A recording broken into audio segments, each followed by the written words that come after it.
Bhagavate Vasudevaya. Om Namo Bhagavate Vasudevaya. Narayanam Namaskritcha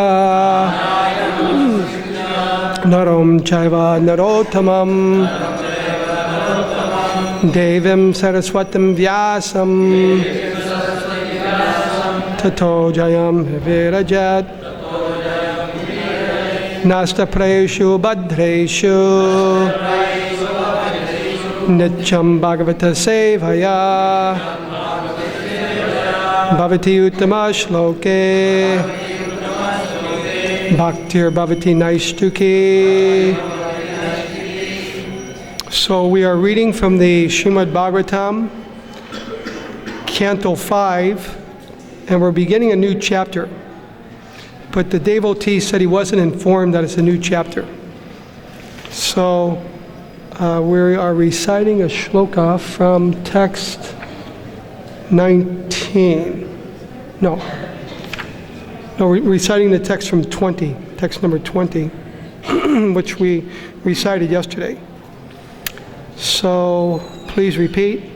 Barhishi Tasmin Eva Vishnudatta Bhagavan. Barhishi Tasmin Eva Vishnudatta Bhagavan. Please chant. I'm sorry, you can't say.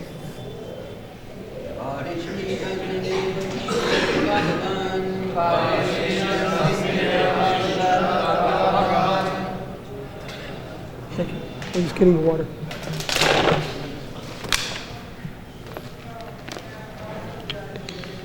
We were in Mayapur in 1976, and all the devotees wanted to chant enthusiastically, and the devotees were trying to stop them from, so Srila Prabhupada could speak, but Srila Prabhupada said, no, they should chant this shloka. So please, more devotees chant.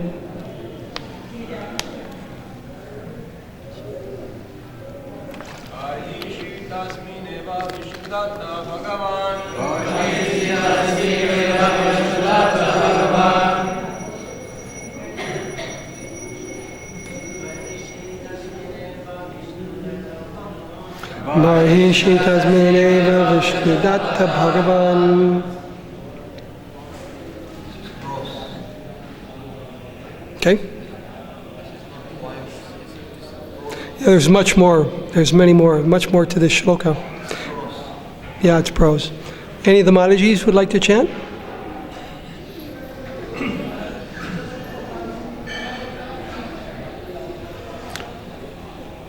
We can barely hear you. I think you chanted it though. There's a little noise. Okay? So again, we're beginning a new chapter.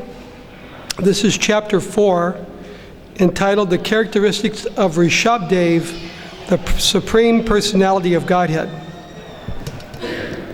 In this chapter, Rishabdev, the son of Maharaj Nabi, begot 100 sons. And during the reign of those sons, the world was very happy in all respects. When Rishabdev appeared as the son of Maharaj Nabi, he was appreciated by the people as the most exalted and beautiful personality of that age.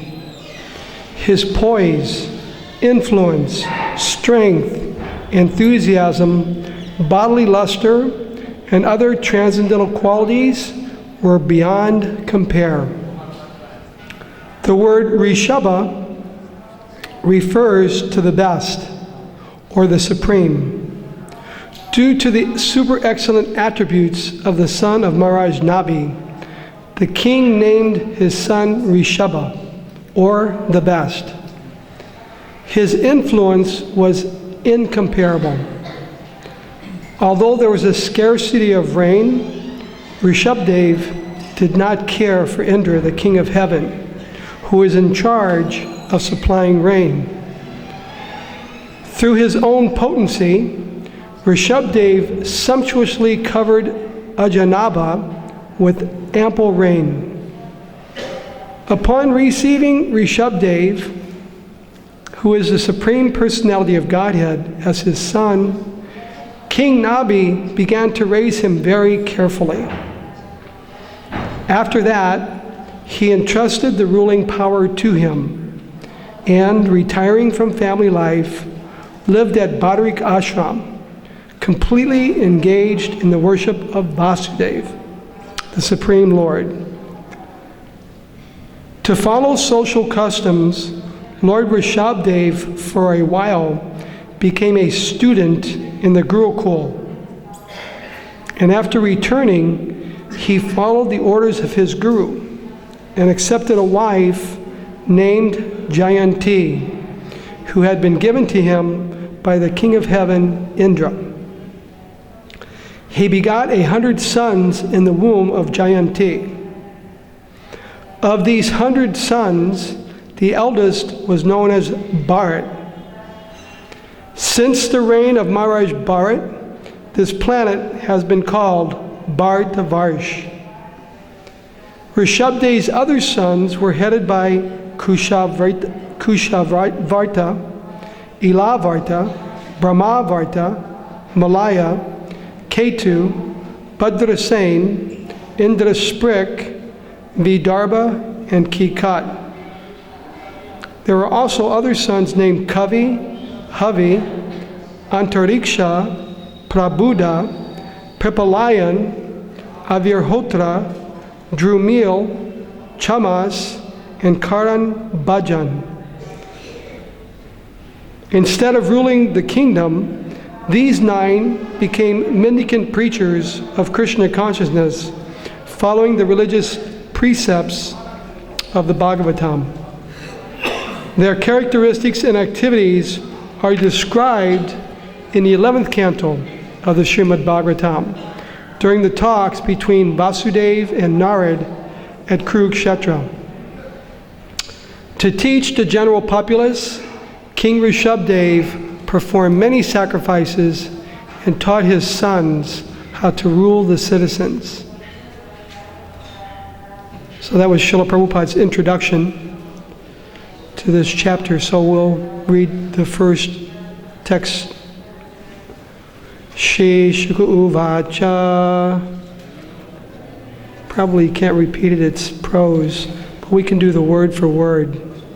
So please repeat. Shri Shuka Uvacha. Shri Shukadev Goswami said, Ataha. Thus, after the Supreme Personality of Godhead appeared, Tam, him, Upacha, from the beginning of his appearance, Eva, even, Abhivya Yamana, directly manifested, Bhagavat Lakshanam, possessing the symptoms of the Supreme Personality of Godhead. Samya, equal to everyone. Upashama, completely peaceful, in control of the senses and mind. Vairagya, renunciation. Aishvarya, opulences. Maha, vibhutibi, with great attributes. Anudinam, day after day. Edamana, increasing. Anubhavam, his power. Prakritaya, the ministers. Praja, the citizens. Brahmana, the learned scholars in full knowledge of Brahman.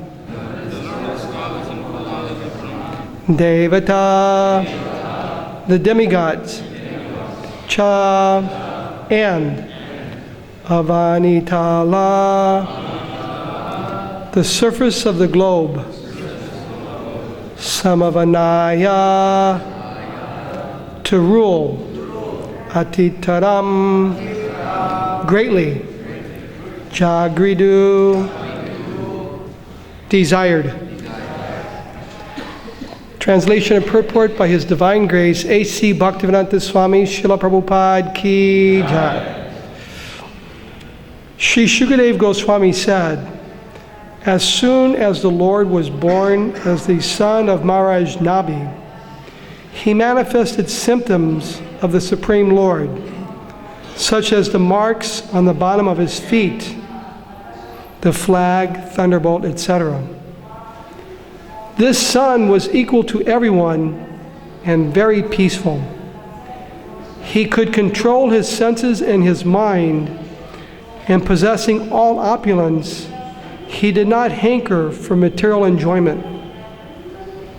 Endowed with all these attributes, the son of Maharaj Nabi became more powerful day after day.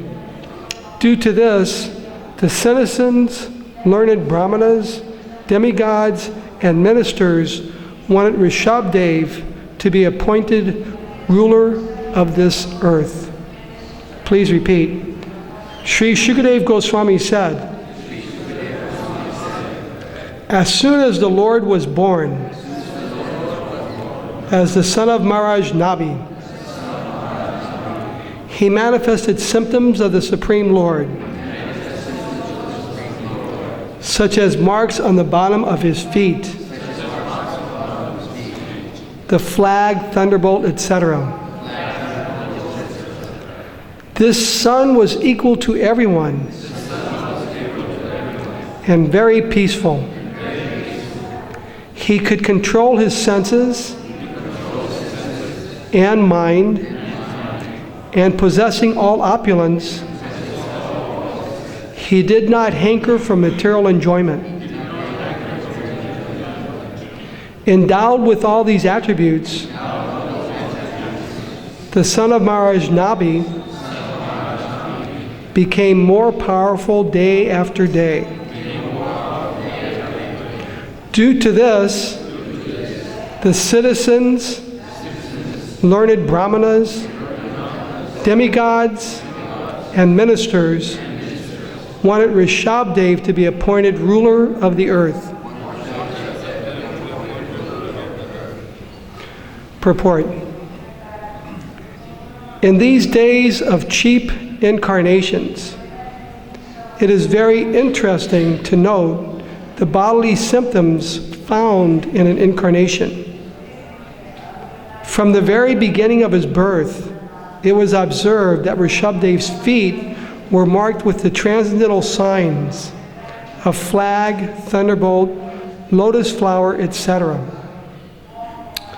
In addition to this, as the Lord began to grow, he became very prominent. He was equal to everyone. He did not favor one person and neglect another.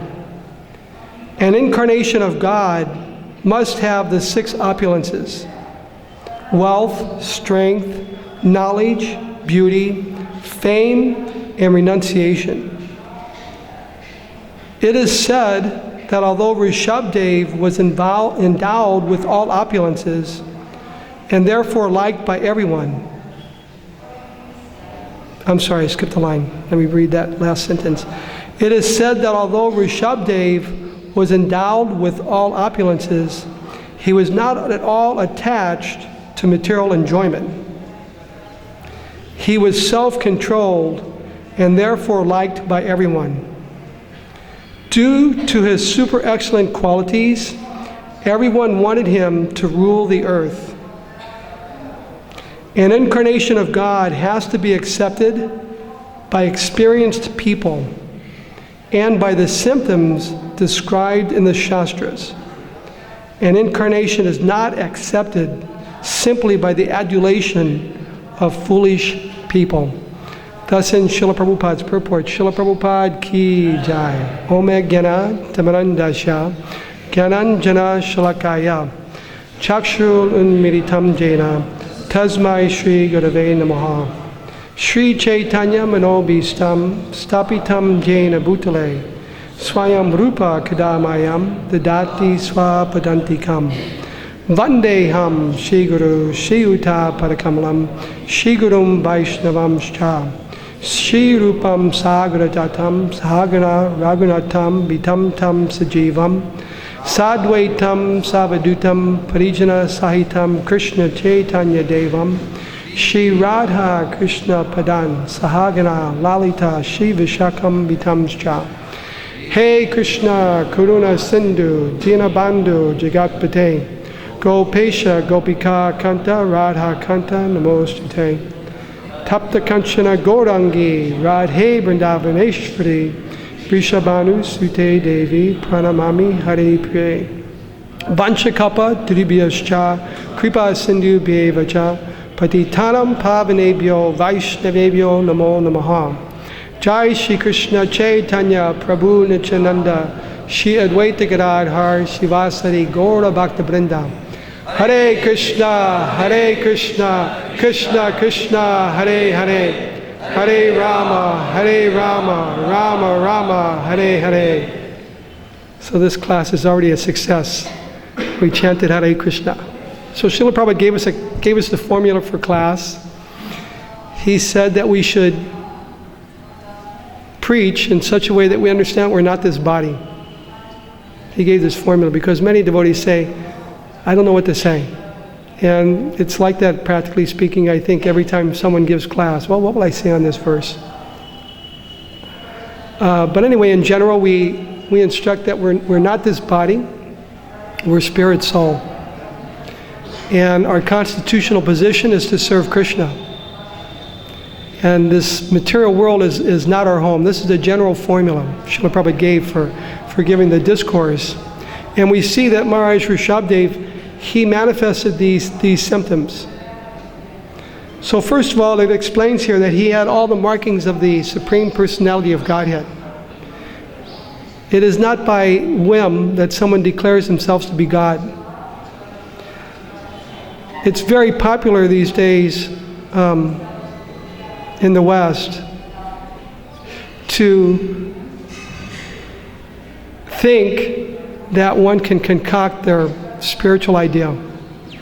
I believe spirituality is this, I believe spirituality is that.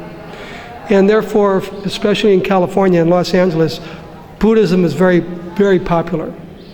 Because Srila Prabhupada explained that Buddhism is covered atheism. Of course, the Buddhists don't believe in God, they don't believe in the soul. But Buddha came to teach good work, so people think they're being good in different ways. They think if they give a little charity, of course that charity they may be feeding the poor, they may be feeding meat to the poor. So what is the use of this kind of charity? My son, for a few years, we sent him to a Seventh-day Adventist school because they're quasi-vegetarian, so they asked us for a donation to help feed the poor. So we asked him, will you feed the poor meat? I said, of course we'll feed them meat, they're hungry. So we told him, oh no, I'm sorry, we can't donate for that. There's no need to feed the poor meat, that they can be vegetarian. And when I tell people in the West that I've been vegetarian for 41 years or 42 years or somewhere around that time, they're like in shock. Like, wow, that's amazing. You've been, no, I say it's not amazing, it's normal. I said what's amazing is that people eat slaughtered animals, slaughtered carcasses. This is beyond amazement, it's beyond craziness. They did a study at UCLA, how many gallons of water it takes to get a pound of meat, because you have to water the crops, you have to feed the animals, so it's over 5,000 gallons of water for 1 pound of meat. And there's such a shortage of water, especially in California. There's been a drought for 14 years. Just recently there have been some rains. Otherwise, they were ready to declare a state of emergency. which means that the last time they declared a state of emergency was in 1990. People could not flush their toilet. There was such a shortage of water. Of course, they couldn't water the lawns, they couldn't wash their cars.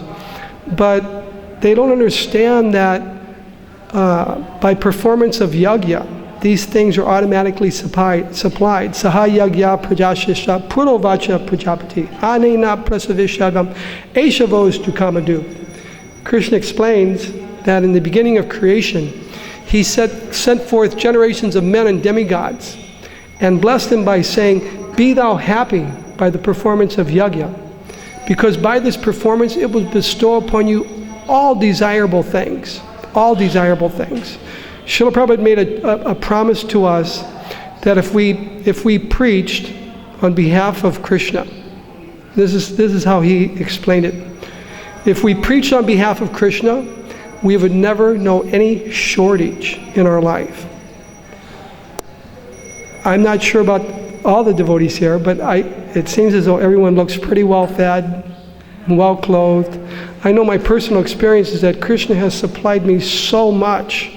Recently, I used to do a little bit of outside work, so I quit that because Krishna was sending me so much Lakshmi, and I was thinking, well, I'm going to use it for preaching, which I plan on doing as soon as I return to the West. I came to Holy Dham to try to get the blessings of the Vaishnavas. The Vaishnavas have been so kind to me here. I want to thank everyone very, very much from the bottom of my heart. I'm leaving this morning, this Holy Dham. I'm going to Mayapur, but the point is that Srila Prabhupada promised us that we would never know any shortage. On Radha Damodar party, we were very attached to the idea of helping Srila Prabhupada.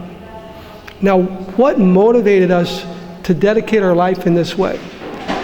Somehow, Srila Prabhupada extracted our intense love for us. It was only out of intense love that we wanted to do this for Srila Prabhupada. There was no other reason. If we read the writings of the devotees who had his personal association, I was rank and file. I was like the devotees here. 1976, I was sitting in the audience. Srila Prabhupada gave so many ecstatic talks when I was here in Vrindavan. But anyway, the point was, I was rank and file. I never really had personal association with Srila Prabhupada other than being in the class. And sometimes I was on the Radha Damodar party, so he called the Radha Damodar party up to encourage us to stay brahmachari, to encourage us to keep preaching, especially in the West. And of course, practicing all the other principles of Krishna consciousness. So, if we read the writings of the devotees who had the personal association of Srila Prabhupada, one thing is very, very obvious to me is how much they loved Srila Prabhupada and how much he loved them. Srila Prabhupada loved his disciples so much he always considered himself the servant of his disciples. Jai Shri Shri Gaur Nitai Ki Jai. Hare Krishna.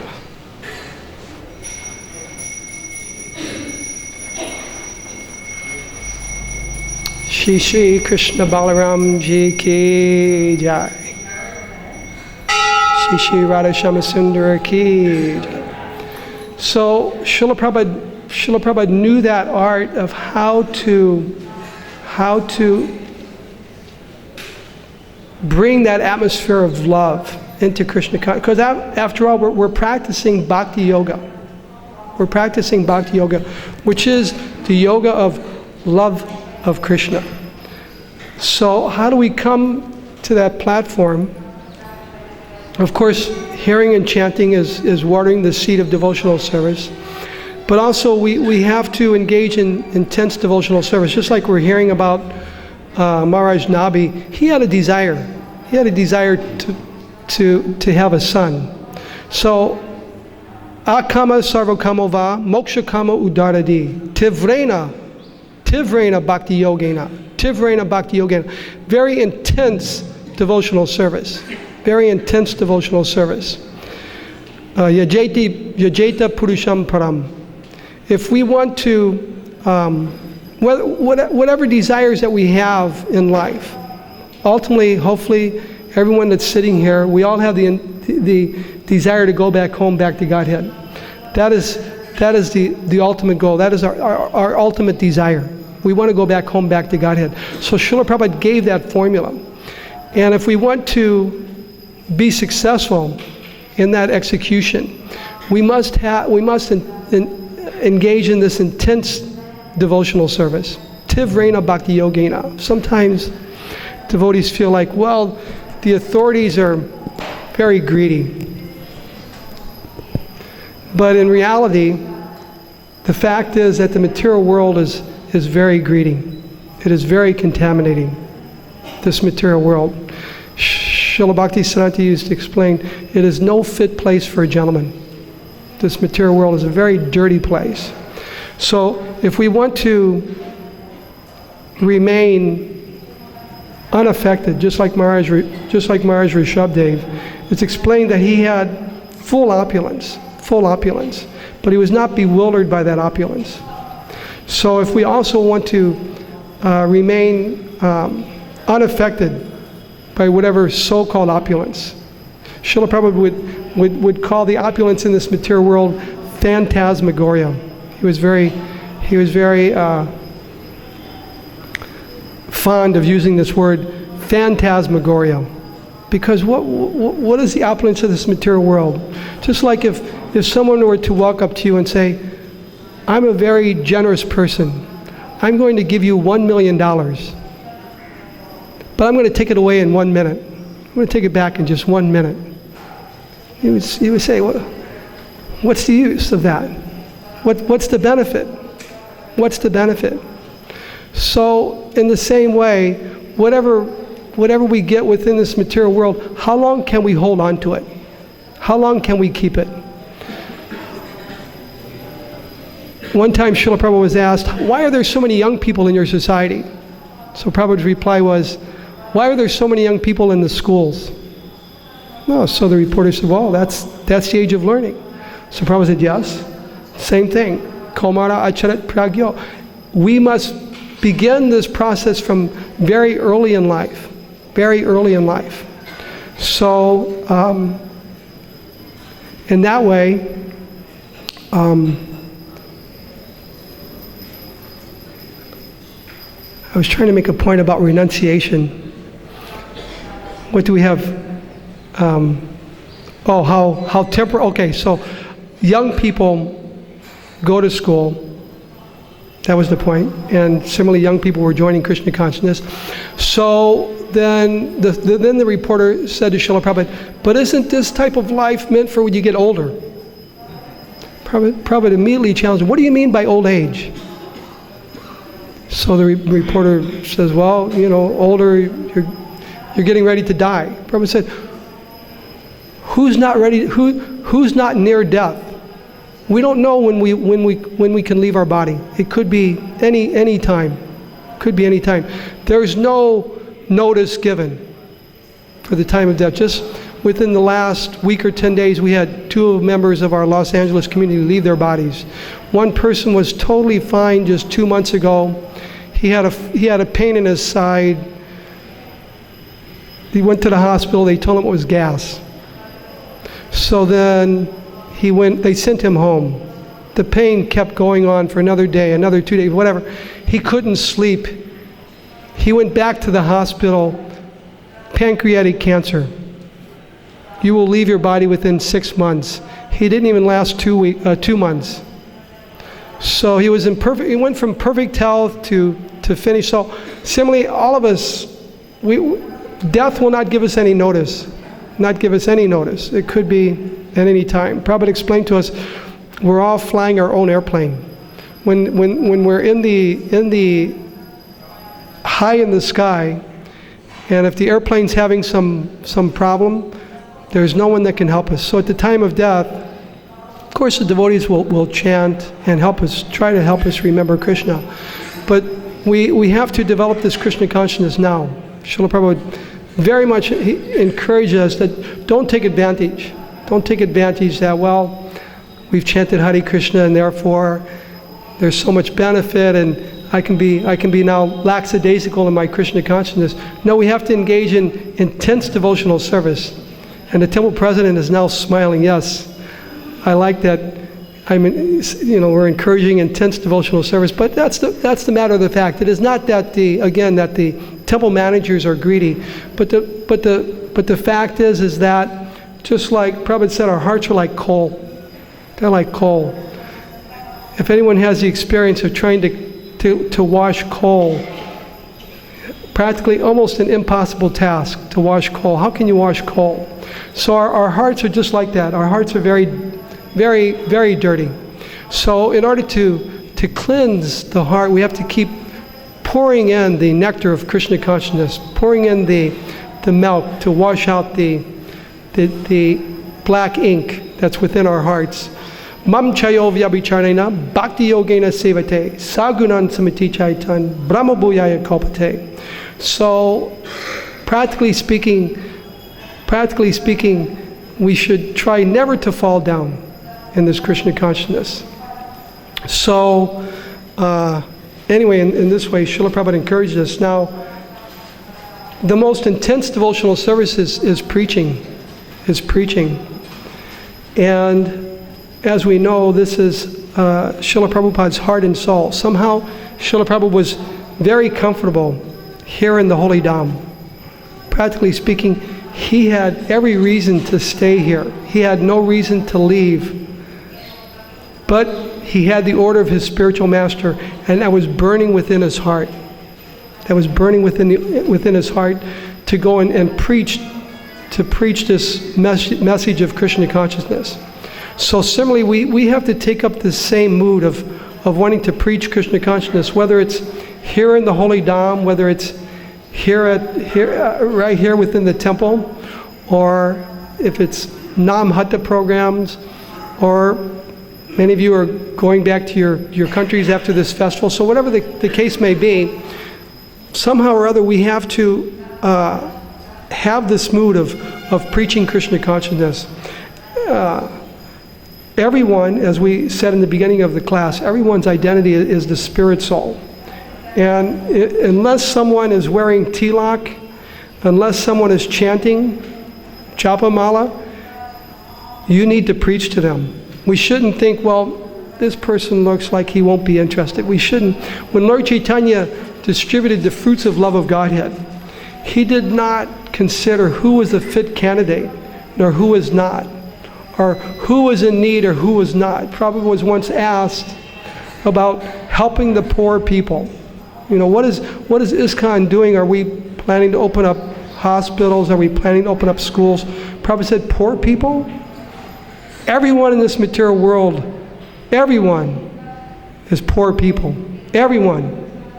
We should know, regardless of what they may have. And if they have more opulence, as being explained in this text, we should consider that it's going to be, it's in one sense, it's their bad karma, because they become so bewildered. Bogaisvarya prasaktanam taya prahita chetasam vyavasiyatmika buddhir samado na vidyate. That for one who is attached to material opulence or this material sense gratification, they're bewildered by such things. The resolute determination of devotional service cannot take place. So we have to be very, very careful within our devotional service. And things in the material world are progressing at such a rapid pace. I can remember when I was here in 1976, I believe there were no cell phones. It's hard to imagine, isn't it? There were no cell phones. Nowadays, everyone, I've seen very few devotees without who here does not have a cell phone? There are still a few devotees. Hare Krishna. Because at least I know if my cell phone breaks, well, now I've quit all of my outside, but before that, if my cell phone broke, I had to stop whatever it was that I was doing and rush to the cell phone shop to get it repaired. My day was stopped. It was bad enough that right before my trip here to the Holy Dham that my computer broke, which has all of Srila Prabhupada's books on it, so I wanted to bring it. But we become so dependent, practically speaking, just to cross the street to go to the store, we have to take the car. We can no longer even walk, a short distance. We have to take a car. So even within devotional service, we become affected by these things. So we have to be very, very careful to make sure that we always utilize these facilities for Krishna service. Prabhupada said, if we even use one farthing, Prabhupada used the word farthing for sense gratification. Prabhupada said, we will go to hell. Prabhupada warned us like that. We should not use one farthing. So we have to constantly pray and meditate how we can utilize this for Krishna service, and then it gives real value. Prabhupada said 0 has no value. So the material world is only many zeros. If you see someone with a big fancy car, you should understand it may be his big fancy coffin. My father passed away a few years ago, so when he passed away, we had to pick out his coffin. He didn't do these things. So the family members were saying, should we get him a very nice coffin, or should we just get him a simple coffin? So the family members decided in between. Let's go in between. But he had no care for it. He had no care. Just like Prabhupada said, we may be some big, powerful personality, but when the life force leaves the body, what happens? That big personality, finished. Now he's subjected to all of that karma. Probably mostly bad karma. So who knows what he's going to be in his next life? Who can guarantee in the material world what they're going to be in their next life? Prabhupada drove home that point many times. How can you guarantee these people, what are they going to be in their next life? They're eating meat. Their lives are dedicated to illicit sex. They're taking all kinds of intoxication, and they're gambling. If not, at least they're gambling their life away. But practically speaking, gambling is so rampant in the West. Everywhere, even in churches, they play bingo, and they have this, it's called the state lottery, and they do it in the name of education. All the millions and millions of dollars that are going, and people spend so much. I'm not sure exactly how often they pick a winner, but it's like every week, I believe, or anyway, it's every so often. And immediately the balance goes to many millions of dollars again, which that money comes from the people buying the tickets to win. So they're gambling in so many, ultimately they're gambling their life away. So how much bad karma do they have? Prabhupada said it's practically unimaginable. When they will again see the human form of life, it's practically speaking, it's going to be a very, very long time. Who knows how many millions of births it's going to be before they get to human form. So we have to somehow or other, the devotees here, the devotees, and there's so few devotees compared to how many people there are on this planet. So somehow or other, we have to take the initiative. And it's not that the materialists are going to walk up to us, oh, hi there, you look like a devotee. Can you please tell me about Krishna consciousness? I mean, that would be a dream come true, but mostly that doesn't happen. Only a few rare. Maybe if I'm sitting at the airport waiting for a flight, and there's a few pious devotees from India, they'll come up and want to speak to me about Krishna consciousness. But mostly, people are going to tell you, what did they tell Srila Prabhupada? You're crazy. Prabhupada wrote an article, who's crazy, right? Because the materialists look at us. Wow, what are you people doing? We're out on Harinam. We're chanting Hare Krishna. And especially, anyway, everyone.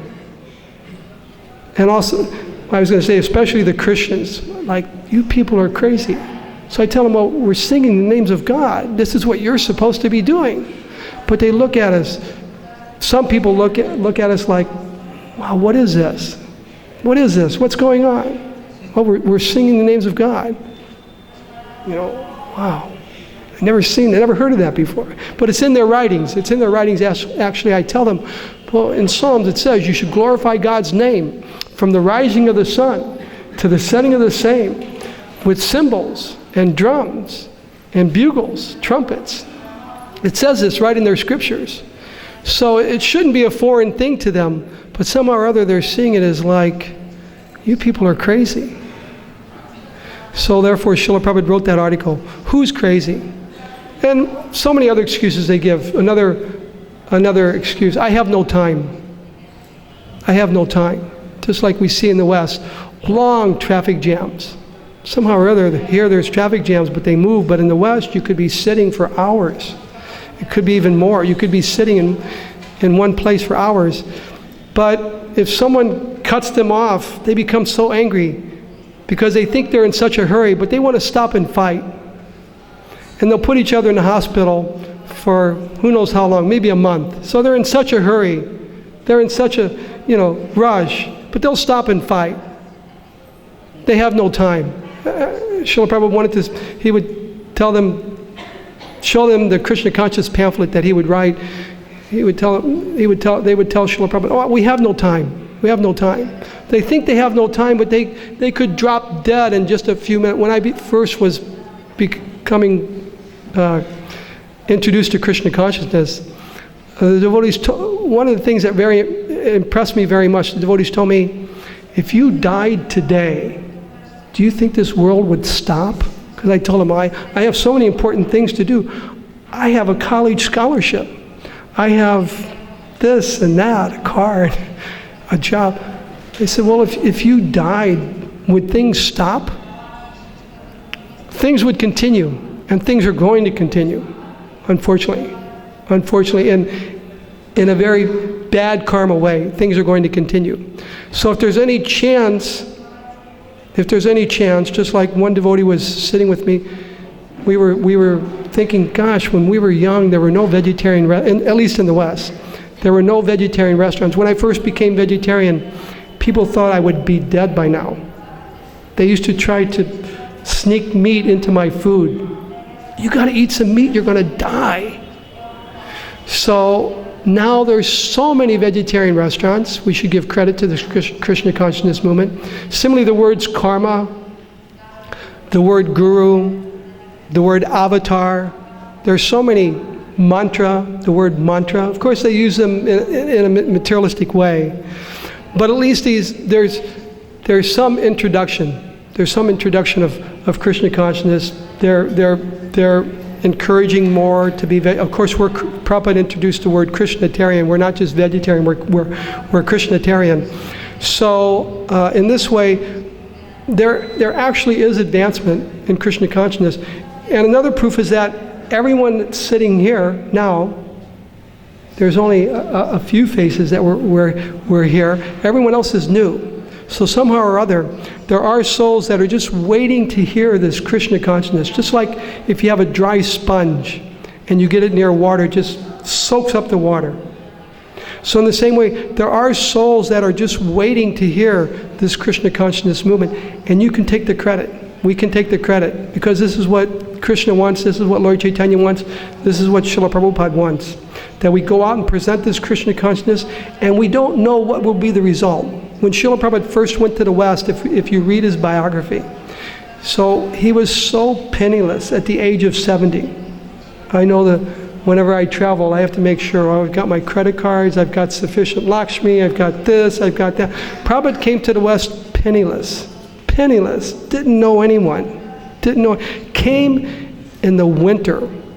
If we think this is cold, the winters in New York are below zero. He spent his first winter. He'd never seen snow before. He's 70 years old. I already, one day parikram, fasting, on Govardhan, I already, caught a cold and this and that. But Prabhupada came, at the age of, so most people at the age of 70, they're just thinking, I've got this much bank balance, I've got my nice home, I've got my, my family, I've got so many wonderful things now to spend my last. They're thinking like this in terms of their materialistic situation. So Srila Prabhupada, he left all that behind. And it wasn't a simple task for him. Don't think it was a simple